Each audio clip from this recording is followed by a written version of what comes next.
Hello and thank you for tuning in to Millennium Movies. So today's video, man, we have some really sad news. Variety has a report now that just came out minutes ago, really, that Netflix is ready to say goodbye to Matt Murdock, and they have canceled Daredevil on Netflix. Now we know that Netflix had already canceled Iron Fist and Luke Cage earlier this year, and people were thinking maybe that means we're going to get a Heroes for Hire, because they didn't cancel Jessica Jones or Daredevil, so we figured, those are the two maybe more watched shows, so they're safe.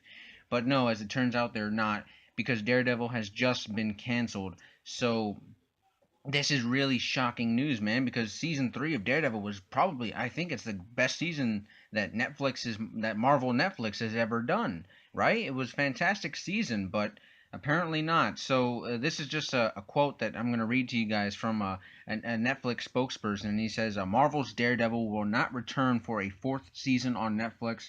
We are tremendously proud of the show's last and final season, and although it's painful for the fans, we feel it's best to close this chapter on a high note. We're thankful to showrunner Eric Olison, the show's writer, stellar crew, and incredible cast, including Charlie Cox as Daredevil himself. And we're grateful to the fans who have supported the show over the years.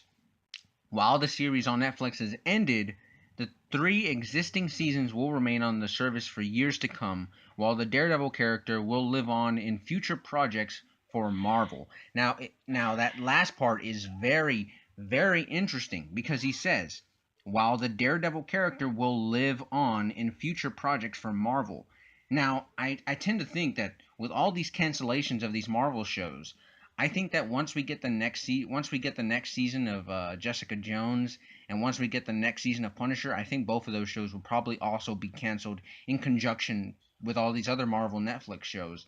And I think that what's going to happen is, I think that a lot of these Defenders characters are probably going to maybe their series might re-pick back up on the Disney Plus service, or they could be rebooting these series with other brand new characters, which I don't think that's a good idea. Or some of these Defenders characters might be joining they might be joining the MCU. As crazy as that sounds, right? We've been wanting that for the longest time. It probably wouldn't be Charlie Cox as Daredevil in the MCU, but man, Daredevil deserves his own movie. He's a fantastic character. He's my favorite Marvel character of all time. So, it's a bummer, and it sucks that he's not going to be getting a fourth season because, man, the writing on Daredevil has been phenomenal. But, you know, hopefully this means that maybe Daredevil is finally going to get a movie inside the MCU, and who knows, maybe that could be getting an announcement soon enough. Who knows? So I guess we're just going to wait and see. But anyways, guys, this has been just some pretty sad news. But if you guys like this type of movie news content, and I've got a bunch of other videos talking about movies and shows on my channel, you might want to check that out if you like this video. So yeah, if you like this type of content, go ahead and consider subscribing to Millennium Movies. I'd love to have you along for the ride. But until next time, guys, I've been Millennium Movies, and I will see you all very soon.